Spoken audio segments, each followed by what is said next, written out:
இந்த வருஷம் நீட் எக்ஸாமில் தெர்மோடைனமிக்ஸ் டாப்பிக்கில் மோஸ்ட் எக்ஸ்பெக்டட் கொஷின் என்ன, அந்த கொஷின் என்ன டாபிக் என்ன டைப்பில் இருக்கும் அப்படிங்கிறத சொல்லிடுறேன். மோஸ்ட் எக்ஸ்பெக்டட் டாபிக் அப்படிங்கிறது தெர்மோடைனமிக் ப்ராசஸ்லேருந்து தான் வரும்.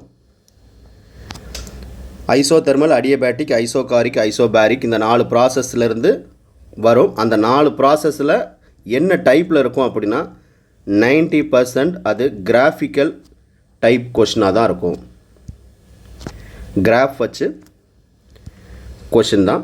இந்த ஒரு கொஷின் தான் ரொம்ப இம்பார்ட்டன்ட். இது தவிர அப்படின்னு கேட்டோம்னா லா ஆஃப் தெர்மோடைனமிக்ஸ்லேருந்து வரலாம். ஸோ டாப் ப்ரையாரிட்டி நீங்கள் கொடுக்க வேண்டியது தெர்மோடைனமிக் ப்ராசஸில் கிராஃபிக்கல் டைப் கொஷின்ஸ் எல்லாத்தையும் பார்த்துக்கோங்க. கண்டிப்பாக ஒரு கொஷின் கேட்பாங்க. கிராஃப்லேருந்து கேட்டால் ஈஸியாக நீங்கள் அதை ஆன்சர் பண்ணி 4 மார்க்ஸ் எடுக்க முடியும்.